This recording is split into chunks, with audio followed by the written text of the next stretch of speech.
கர்த்தருடைய பரிசுத்த நாமத்துக்கு ஸ்தோத்திரம்.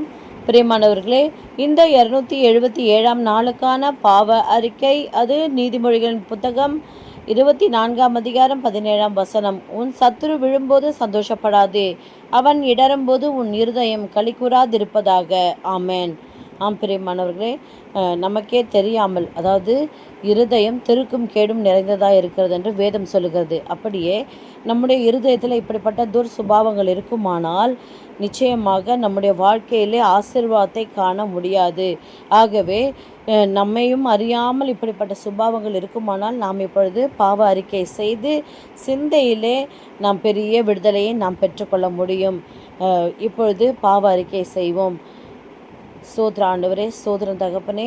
ஆண்டவரே, இப்படிப்பட்ட அருவருப்பான சுபாவங்கள் எங்களுக்குள்ளே இருக்குமானால் தயவாய் ஆண்டவரே எங்களை மன்னியும். எங்கள் பாவங்களை எல்லாம் மன்னித்து ஆண்டவரே ஸ்தோத்திரம் ஸ்தோத்திரம். ஆண்டவரே, நான் கிறிஸ்துவின் சிந்தையை உடையவனாய் இருக்கிறேன். பிசாசின் சிந்தை என்னை மேற்கொள்ள முடியாது என்று நான் அறிக்கை செய்கிறேன். கர்த்தாவே, நாங்கள் செய்த பாவ அறிக்கையின்படியே எங்கள் பாவங்களை எல்லாம் மன்னித்து எங்கள் நோய்களை எல்லாம் குணமாக்கி எங்கள் பிராணனை அழிவுக்கு விலக்கி மீட்டு கிருபையினாலும் இரக்கங்களினாலும் முடிசூட்டி ஆசீர்வதிச்சிருங்க. இயேசுவின் நாமத்தில் பிதாவே.